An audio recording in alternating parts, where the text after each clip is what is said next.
નમસ્કાર. ધોરણ 11 physics chapter 4 સમતલમાં ગતિની વિડિયો લેક્ચર સિરીઝમાં આજે પાર્ટ 6 જોઈએ. આ પાર્ટમાં આપણે લેસનનો મુદ્દો 4.7.4 પ્રવેગ શીખવાના છીએ. આગલા લેક્ચરથી આપણે સમતલમાં ગતિનો અભ્યાસ મુદ્દા 4.7 હેઠળ સ્ટાર્ટ કર્યો હતો, જેમાં પહેલાં સ્થાન સદિશ, પછી સ્થાનાંતર સદિશ, આ બેની ગણતરીઓ શીખે. ત્યાર પછી વેગ અંગે માહિતી મેળવી. હવે પ્રવેગ અંગે જોઈએ છીએ. વેગ અંગે માહિતી મેળવી ત્યારે આપણને ખબર છે કે પદાર્થના ગતિપથને કોઈપણ બિંદુએ દોરેલ સ્પર્શકની દિશામાં પદાર્થનો વેગ હોય છે.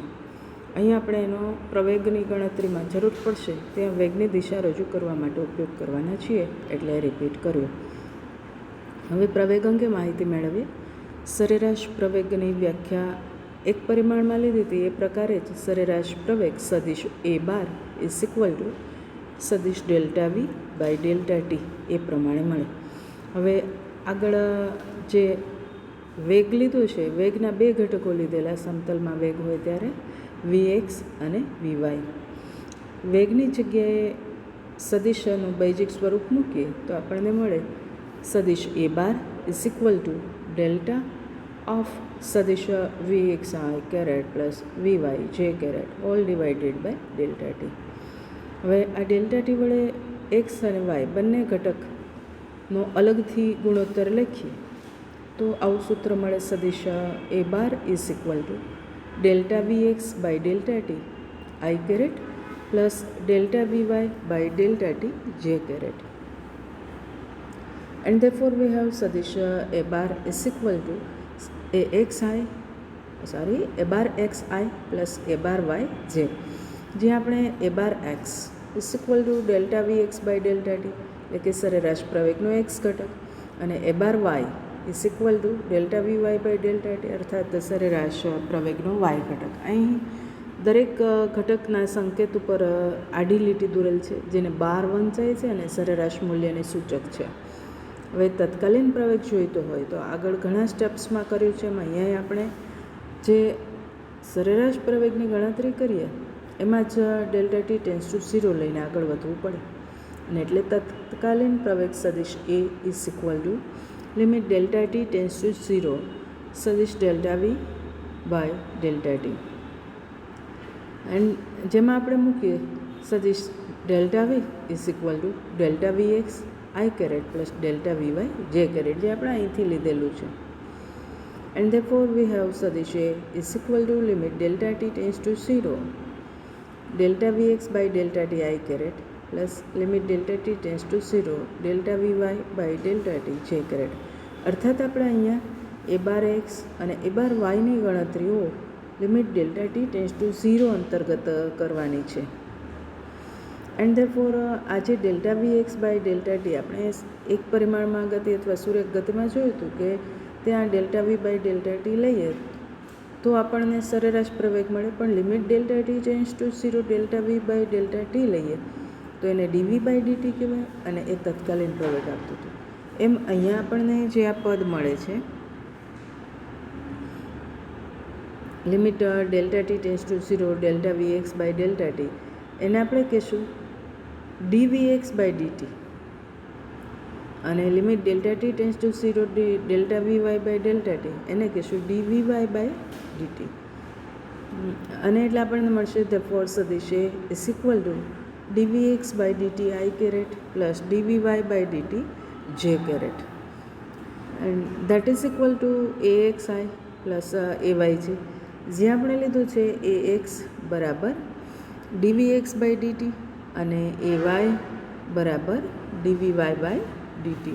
હવે આપણે પ્રવેગ અંગે થોડી વધારાની માહિતી મેળવીએ.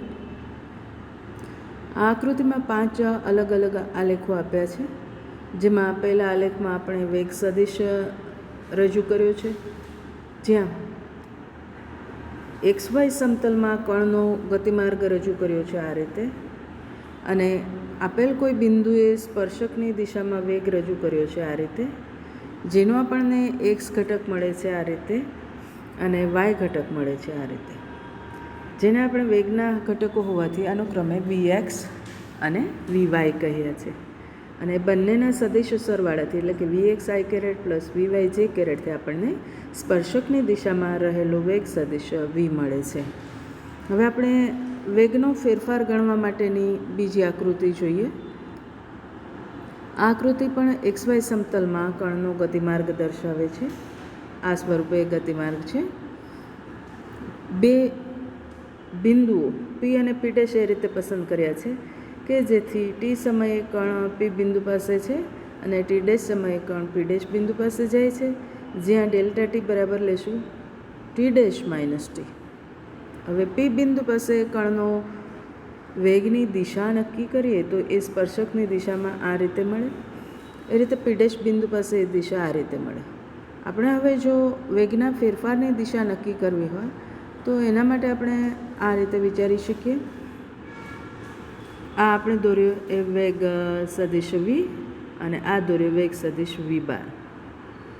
બેઓની બાદબાકી એટલે V બાર માઇનસ V લેવો હોય તો બંનેના અંત્ય બિંદુઓને જોડતો સદિશ, અને જેમાંથી આપણે બાદબાકી કરી છે એટલે V' માઇનસ V કર્યું છે તો V' હેડ જ્યાં છે ત્યાં તફાવતના સદિશનું હેડ મૂકવાનું થાય અને આપણને સદિશ ડેલ્ટા V મળે. આઈ રિપીટ ઇન બિગ ફિગર. દાખલા તરીકે આ છે V, આ છે V'. હવે મારે V' માઇનસ V જોઈએ છીએ તો હું V અને V' હેડને જોડતો રેખાખંડ બનાવું. સદિશનું તીર એ જેમાંથી બાદ કરવાનું છે એટલે કે V'માંથી આપણે બાદ કરીએ છીએ તો V'નું હેડ જ્યાં છે ત્યાં ડેલ્ટા Vના સદિશનું તીર મૂકવાનું થશે. સદિશ બાદબાકીની આ રીતે આપણે સમાંતર બાજુ ચતુષ્કોણની રીતથી સરવાળા અને બાદબાકી વખતે પણ જોઈતી કે જ્યારે સદિશોના સરવાળા કરીએ ત્યારે બંનેના સામાન્ય આરંભ બિંદુને પસાર કરતો વિકર્ણ છે સરવાળાનો સદિશ આપે, પણ બંનેના હેડને જોડતો વિકર્ણ છે એ બાદબાકીનો સદિશ આપે, જેનો આપણે અહીંયા ઉપયોગ કર્યો અને V' માઇનસ V બરાબર ડેલ્ટા V સદિશ મેળવ્યો. આ સદિશ ડેલ્ટા V પરથી આપણને પ્રવેગ એની દિશા, સરેરાશ પ્રવેગ એની દિશા આ બે બિંદુઓ વચ્ચે કઈ હોઈ શકે તેનો માત્ર અહીંયા અંદાજ મળી શકે છે. હકીકતમાં આપેલ P બિંદુએ કે P' બિંદુએ પ્રવેગની દિશા કઈ હશે એની આપણને અહીંથી માહિતી મળી શકતી હોતી નથી. એ રીતે ત્રીજી આકૃતિ જે લીધી છે એ ત્રીજી આકૃતિમાં સમતલમાં ગતિ દર્શાવી છે XY સમતલમાં, પણ ત્યાં T સમયે બિંદુ P પાસે રહેલો કણ T' સમયે બિંદુ P2 પાસે જાય છે ત્યારે આ P અને P2 બિંદુઓ છે એ પહેલાં હતા એના કરતાં નજીક છે. હવે P બિંદુ પાસે સ્પર્શકની દિશામાં વેગ રજૂ કરીએ તો એ આ દિશામાં આવે. P2 બિંદુ પાસે સ્પર્શકની દિશામાં વેગ રજૂ કરીએ તો એ આ દિશામાં આવે અને બંનેનો બાદબાકીનો સદિશ રજૂ કરીએ તો અહીંયા મળ્યા મુજબનો ડેલ્ટા V સદિશ આવે. અહીંયા આપેલી છે એના કરતાં આ દિશા થોડી જુદી પણ મળે છે, પણ છતાંય તત્કાલીન પ્રવેગની જે દિશા હશે એની નજીકની મૂલ્ય અને દિશા ધરાવતો આ વેગનો ફેરફાર અને સરેરાશ પ્રવેગની દિશા હશે. ત્યાર પછીનો આપણે ત્રીજો કેસ અહીંયા રજૂ કર્યો છે આકૃતિ નંબર 4માં, જેમાં હજુ એ બિંદુ P3ને બિંદુ Pની ખાસા નજીક લાવ્યા છીએ અને ત્યારે આપણને મળતી ડેલ્ટા Vની દિશા આ રીતે છે, જે આગળ બે આકૃતિઓમાં ગણી હતી એ જ રીતે આપણે અહીંયા ગણી શકીએ એમ છીએ. V' માઇનસ V બાદબાકીનો સદિશ તૈયાર કરીને અને એના વડે આપણને પ્રવેગની દિશા પણ મળે છે. વી કેન સી ધેટ જેમ આપણે બિંદુ P'ને Pની નજીક લેતા જઈએ છીએ તેમ ડેલ્ટા Vની દિશા અથવા તો સરેરાશ પ્રવેગની દિશા એ જે તે બિંદુએ વેગની દિશાને લગભગ લંબ થતી જાય છે. આનું રીઝન એ છે કે V અને V' બિંદુઓ V અને V' વેગ છે એની દિશાઓ લગભગ મળતી આવતી થઈ જાય એટલે એની વચ્ચેનો ખૂણો લગભગ શૂન્ય બને અને પરિણામ એ આવે કે ડેલ્ટા V અને વેગનો સદિશ V એ પરસ્પર લંબ બને.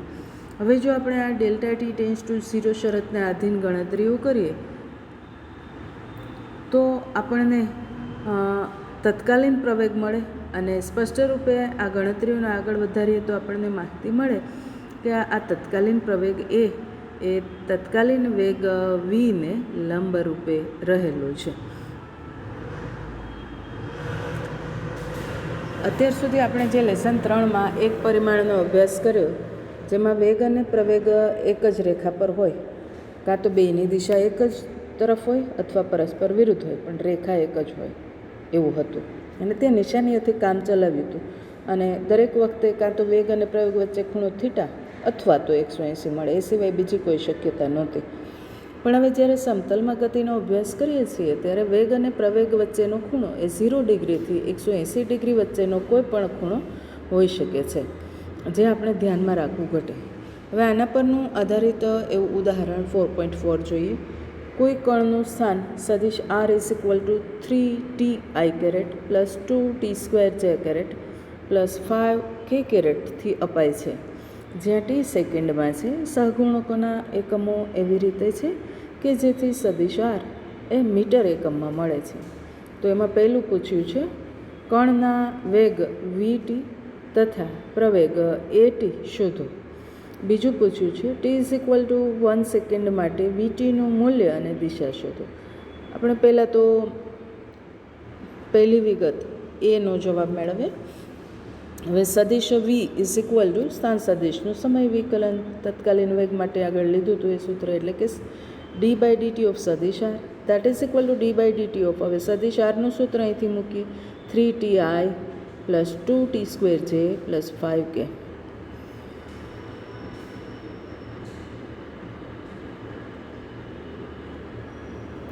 હવે સરવાળાથી વિકલનને છૂટું પાડી સદિશ vt = દરેક પદમાં અલગ વિકલન દર્શાવ્યું. ઉપરાંત હજુ એક નિયમ લગાડ્યો કે જો અચળાંક ગુણાંકમાં હોય તો વિકલનની બહાર લઈ શકાય.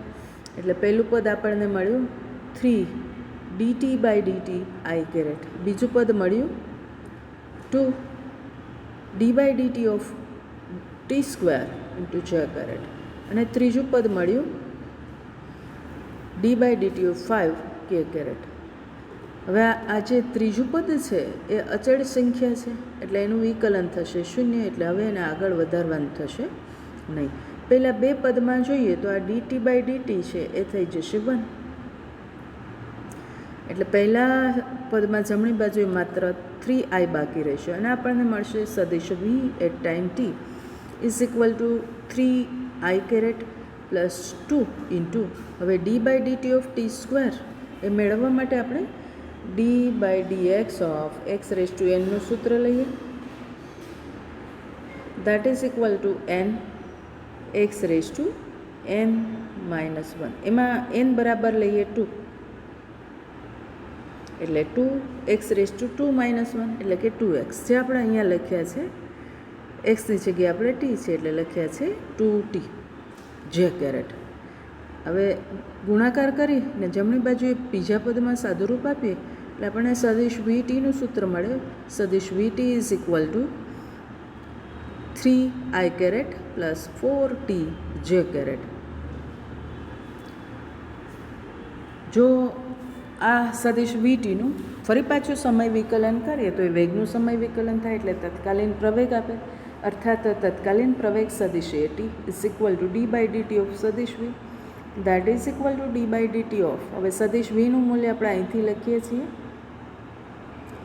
3i caret plus 4t j caret. હવે સરવાળાથી વિકલનનું પદ છૂટું પાડીએ એટલે d/dt of 3i caret plus 4 અચળ છે એટલે વિકલનની બહાર 4dt/dt.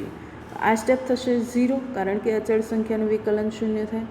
આ dt/dt એ સ્ટેપ થશે 1, એન્ડ ધેરફોર વી હેવ સદિશ a = 4j કેરેટ.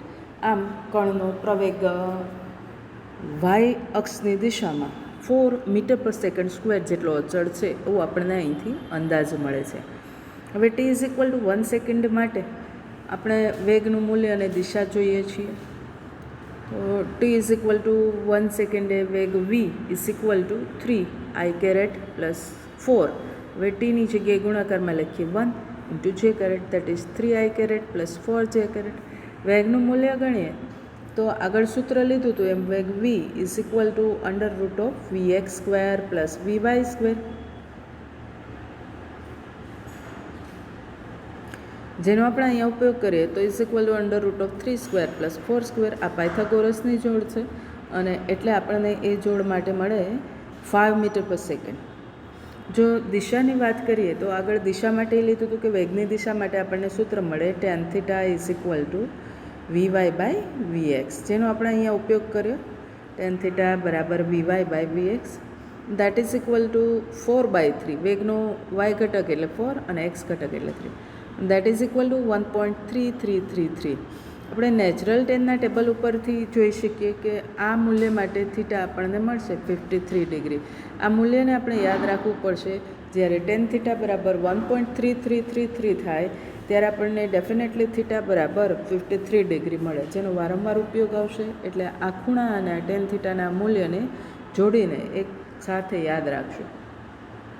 ત્યાર પછીનું લઈએ મુદ્દો 4.8. સમતલમાં થતી અચળ પ્રવેગી ગતિ માટે આપણે આમાં ગતિના સૂત્રો તારવવાના છીએ. અલબત્ત સૂત્રો મેળવશું ત્યારે એમ લાગશે કે આ સૂત્રો આપણે લેસન 3માં મેળવેલા એ પ્રકારના જ છે. ચાલો મેળવીએ. XY સમતલમાં સદિશ એ જેટલા અચળ પ્રવેગથી કણ ગતિ કરે છે અને t=0 સમયે કણનો વેગ બરાબર v0 છે. t સમયે તેનો વેગ બદલાઈને સદિશ v જેટલો થાય છે. હવે અચળ પ્રવેગ છે એટલે તત્કાલીન પ્રવેગ લઈએ કે સરેરાશ પ્રવેગ લઈએ એ સરખા જ થશે. અને એટલે આપણને પ્રવેગ a બરાબર ΔV/ΔT આવું સૂત્ર મળે, જેમાં ΔV સદિશ માટે આપણે મૂક્યું v-v0. એટલે પ્રવેગ a બરાબર સદિશ v માઇનસ સદિશ v0 upon t-0. That is સદિશ v-v0 t. અથવા આ ટીને ડાબી બાજુએ લઈ જઈએ તો આપણને મળે therefore સદિશ a into t is equal to સદિશ v minus સદિશ v0. or we have v is equal to v0 plus at. અથવા તો સદિશ v is equal to સદિશ v0 plus સદિશ a into t. હવે એના ઘટકોનો વિચાર કરીએ તો આ સૂત્ર સદિશ v is equal to સદિશ v0 plus સદિશ a into t એનો x ઘટક એટલે vx is equal to v0x plus axt એ પ્રકારે સૂત્ર મળે. એવી રીતે y ઘટક એટલે vy અને એના માટે મળે vy is equal to v0y plus ayt. Mind one thing, v0x એ પ્રારંભિક વેગનો x ઘટક છે, v0y એ પ્રારંભિક વેગનો y ઘટક છે, ax એ અચળ પ્રવેગનો x ઘટક છે અને ay એ અચળ પ્રવેગનો y ઘટક છે. હવે જો t=0 સમયે કણનો સ્થાન સદિશ બરાબર r સદિશ r0 હોય, t સમયે આ સ્થાન સદિશ r થઈ જાય તો t સમયગાળામાં પદાર્થનો વેગોની સરેરાશ મળશે, જેને આપણે સરેરાશ વેગ અહીંયા કહ્યો છે. આ વેગોની સરેરાશ બરાબર સદિશ v પ્લસ સદિશ v0/2 અને એના પરથી આપણને સ્થાનાંતર મળશે. સ્થાનાંતર બરાબર સદિશ r માઇનસ સદિશ r0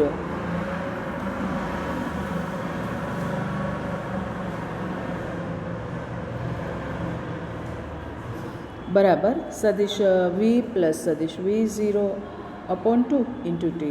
એક થિંગ અહીંયા યાદ રાખીએ, આપણે હાઈસ્કૂલમાં 9thમાં અચળ પ્રવેગી ગતિ વખતે પણ શીખી ગયા છીએ કે જ્યારે અચળ પ્રવેગી ગતિ હોય ત્યારે સ્થાનાંતર ગણવાનું સહેલામાં સહેલું સૂત્ર એટલે આપેલ સમયગાળામાં પ્રારંભિક અને અંતિમ વેગોની સરાસરી લઈ અને એને આપેલ સમયગાળા વડે ગુણીએ એટલે સ્થાનાંતર મળી જાય, જેનો આપણે અહીંયા ઉપયોગ કર્યો છે. And therefore we have r minus r0 is equal two, હવે આ જે વેગ છે સદિશ v એના માટે આપણે સૂત્ર લખીએ છીએ v0 પ્લસ at. એટલે આપણને મળશે vની જગ્યાએ v0 પ્લસ at અને પ્લસ આ v0 એમને અહીંથી આવ્યા પાછા અને છેદમાં 2 એમને રહ્યા આખા બ્રેકેટના ગુણાકારમાં t. And therefore we have now r minus r0 is equal two અહીંથી આ સદિશ v0 પ્લસ સદિશ v0 એટલે સદિશ 2v0 અને આ છેદમાં જે 2 છે એ બંને પદના છેદમાં અલગ અલગ મૂકીશું. એટલે આ બંને પહેલાં v0 વાળા પદ આવી ગયા એટલે પહેલું પદ બન્યું 2 સદિશ v0 એના ભાગાકારમાં 2. હવે બાકી બચ્યું એક સ્ટેપ at એના છેદમાં આવશે 2 અને બ્રેકેટના ગુણાકારમાં સમય t એ આગળ છે એ એમનેમ રાખેલો છે. હવે કાઉન્સ ખોલીને સાદુરૂપ આપીએ તો આપણને મળશે ધેરફોર સદિશ r માઇનસ સદિશ r0 ઇઝ ઇક્વલ ટુ અહીંથી 2 કેન્સલ આઉટ થાય એટલે v0 સદિશ v0ના ગુણાકારમાં બ્રેકેટ ખોલીએ એટલે t આવે એટલે સદિશ v0 ઇન્ટુ t અને પ્લસ આ 1/2 અને સદિશ a અને t અને બ્રેકેટ ખોલતા પાછો બીજી વાર t આવે એટલે t2. એટલે આપણને મળ્યું સદિશ આર માઇનસ સદિશ R0 બરાબર સદિશ V0 ઇન્ટુ ટી પ્લસ 1/2 સદિશ A ઇન્ટુ ટી સ્ક્વેર. R0ને આપણે જમણી બાજુએ લઈ જઈએ તો આપણને સૂત્ર મળે ધરફોર સદિશ R ઇઝ ઇક્વલ ટુ સદિશ R0 પ્લસ સદિશ V0 ઇન્ટુ ટી પ્લસ 1/2 સદિશ A ઇન્ટુ ટી સ્ક્વેર. જેના આપણે ઘટકો લઈએ તો એનો એક્સ ઘટક મળે X is equal to x0 plus V0 x into T plus 1/2 AX into T square. એ રીતે y is equal to y0 plus V0 y into T plus 1/2 AY into T square. જ્યાં x અને y એ સ્થાન સદિશ આરના અનુક્રમે x અક્ષ પરના અને y અક્ષ પરના ઘટક છે. x0 અને y0 એ અનુવર્તી R0 સદિશના ઘટકો છે. આમ સમતલમાં થતી અચળ પ્રવેગી ગતિને, જો આ થિંગને આપણે બરાબર યાદ રાખવી જોશે કારણ કે આગળ ઉપર એનો ઘણી જગ્યાએ ઉપયોગ આવશે. સમતલમાં થતી અચળ પ્રવેગી ગતિને બે સ્વતંત્ર એવી એક સાથે અચળ પ્રવેગથી એક પરિમાણમાં પરસ્પર લંબ દિશાઓમાં થતી ગતિ સ્વરૂપે દર્શાવી શકાય છે.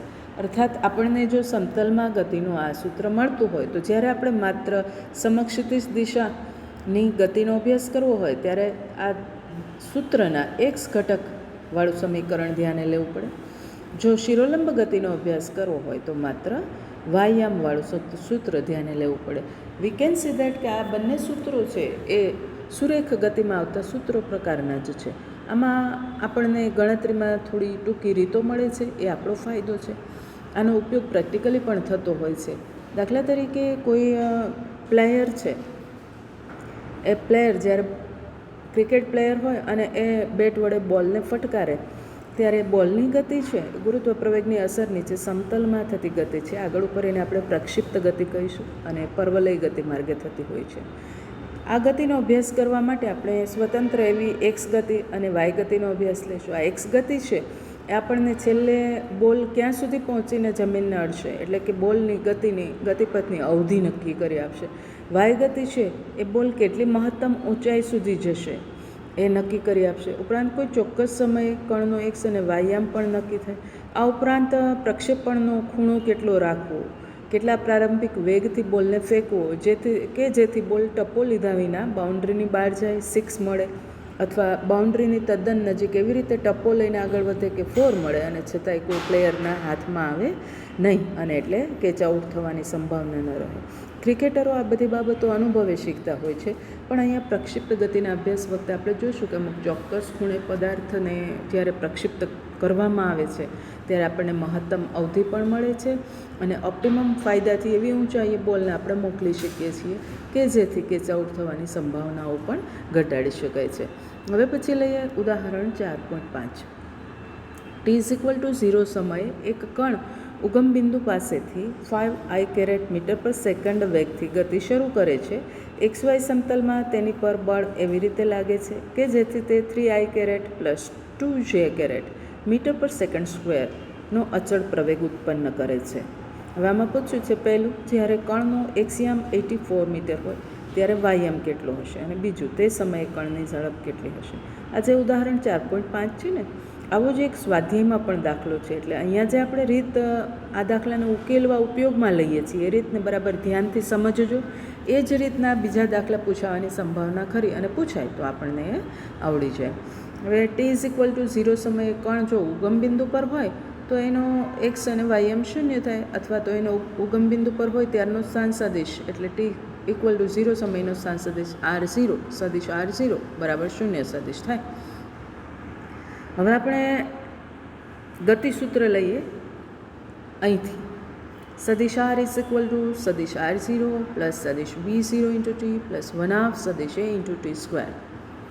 એમાં R0 બરાબર 0 સદિશ છે અને સરવાળાનો તટસ્થ ઘટક હોવાથી એને આગળ વધારતા નથી. આપણને મળે સદિશ R સદિશ V0 ઇન્ટુ ટી પ્લસ 1/2 સદિશ A ઇન્ટુ ટી સ્ક્વેર.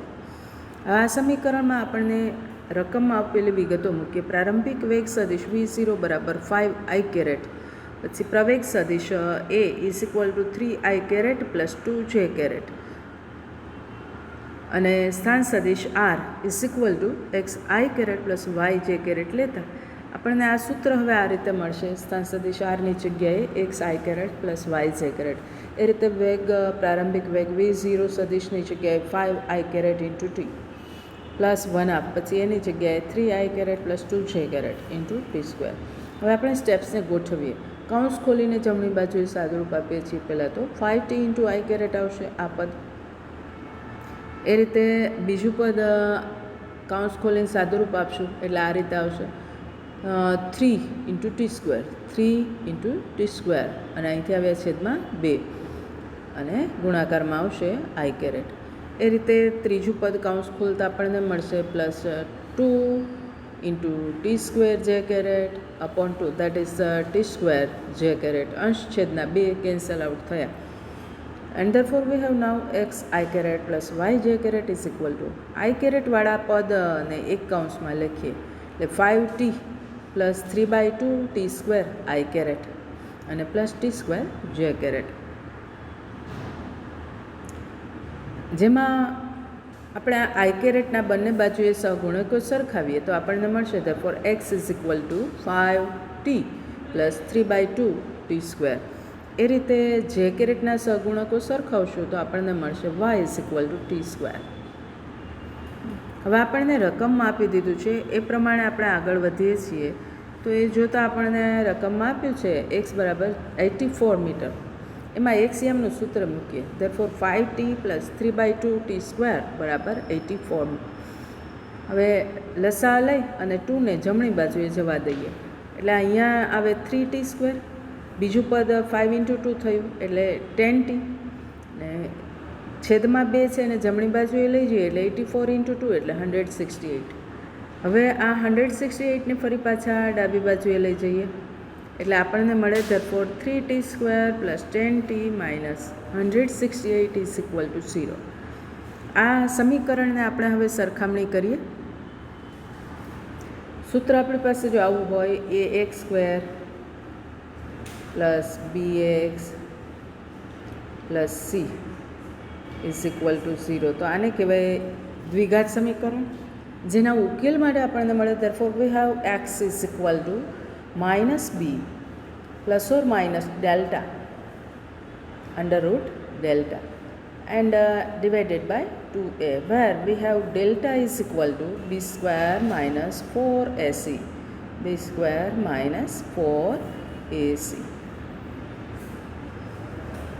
જેનો આપણે અહીંયા ઉપયોગ કરીએ તો આપણને મળે therefore we have t is equal to અહીંયા સ્મોલ a એટલે 3, સ્મોલ b એટલે 10 અને સ્મોલ c એટલે -168, જેનો આપણે આ સૂત્રમાં ઉપયોગ કરશું. and therefore we have now t is equal to minus પછી b એટલે 10 પ્લસ ઓર માઇનસ પછી અંડર રૂટ b સ્ક્વેર એટલે 10નો સ્ક્વેર માઇનસ 4 પછી a એટલે 3 અને c એટલે -168 અપોન 2 ઇન્ટુ a એટલે અગેન 3. હવે સાદુરૂપ આપીએ. therefore we have t is equal to આ -10 અહીંથી એમને આવ્યા, પછી અંડર રૂટ અહીંયા 10નો સ્ક્વેર એટલે આવશે 100 અને આ માઇનસ માઇનસ થઈ ગયા પ્લસ, અને 4 ઇન્ટુ 3 ઇન્ટુ 168 એટલે 2016 અપોન 2 ઇન્ટુ 3 એટલે 6 and that is equal two આ -10 એમને.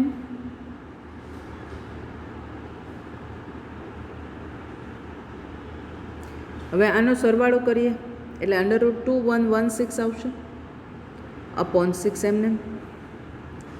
ફરી પાછું આનું આગળ સાદુરૂપ લઈએ તો t ઇઝ ઇક્વલ ટુ આ -10 એમને, પછી આનું રૂટ કાઢીએ એટલે આપણને મળશે plus or minus 46 and divided by 6 એમને. And therefore we have now t is equal to -10 પછી પ્લસ ઓર માઇનસ 46 છે. એમાં આપણને અહીંયા સમય અવધિ એટલે કે સમય ગાળો હોવાથી ક્યારેય સમય ઋણ નહીં મળે, ધન જ મળશે. આપણે જો -46 ઇમ્પ્લિમેન્ટ કરીએ એટલે કે લગાડીએ તો આપણને જે જવાબ મળશે એ -56 અપોન 6 સેકન્ડ આવશે. જે ઋણમાં આવશે એ ક્યારેય સમયગાળો ક્યારેય ઋણ ન હોય એટલે એ ઉકેલ સ્વીકાર્ય નથી. એટલે સ્વીકાર્ય એવો ઉકેલ આપણને અહીંયા પ્લસ ઓર માઇનસમાંથી માત્ર પ્લસ નિશાની લેવાથી મળશે.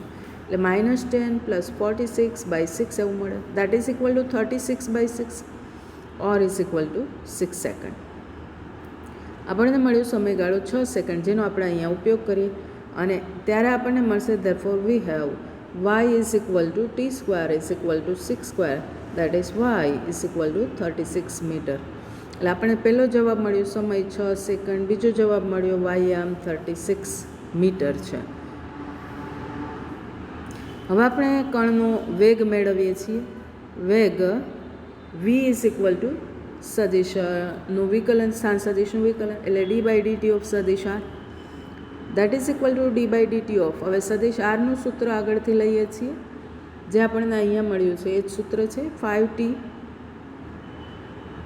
+ 3t²/2i caret plus t²j caret. વિકલન લઈને સાદુરૂપ આપીએ તો વેગ સદિશ v is equal two d/dt of 5t એટલે 5 થશે, dt/dt બરાબર 1 થઈ જશે, પ્લસ 3/2 અચળ એટલે વિકલનની બહાર, અને d/dt ઓફ t² જેનું સીધું વિકલન આપણે અહીંયા મૂક્યું 2t, બ્રેકેટના ગુણાકારમાં સદિશ i કેરેટ, પ્લસ હવે આ t²નું વિકલન પાછું લેવાનું, જે પણ આપણને મળશે અહીંયા 2t એના ગુણાકારમાં j કેરેટ. સાદુરૂપ આપીએ એટલે આપણને મળશે સદિશ v is equal to 5 + 3ti, 5 + 3t into i caret અને plus 2t into j caret. જેમાં આપણે હવે મૂકીએ t બરાબર 6 સેકન્ડ તો આપણને મળે v બરાબર 5 + 3 ઇન્ટુ t એટલે 6 into i caret plus 2 into 6 j caret. સાદુરૂપ આપીએ એટલે 3 × 6 એટલે 18 અને 18માં 5 ઉમેરીએ એટલે 23, એટલે આપણને મળે વેગ સદિશ v બરાબર 23 i કેરેટ પ્લસ 6 ઇન્ટુ 2 એટલે 12 j કેરેટ. હવે આપણને ઝડપ ગણવાની કહી છે. ઝડપ એટલે વેગનું મૂલ્ય, જે આપણને મળશે √vx² + vy² થી, દેટ ઇઝ ઇક્વલ ટુ √23² + 12². કેલ્ક્યુલેટરથી સાદુરૂપ આપીએ તો એ આપણને મળશે 26 મીટર પર સેકન્ડ, જે આપણો બીજો જવાબ છે.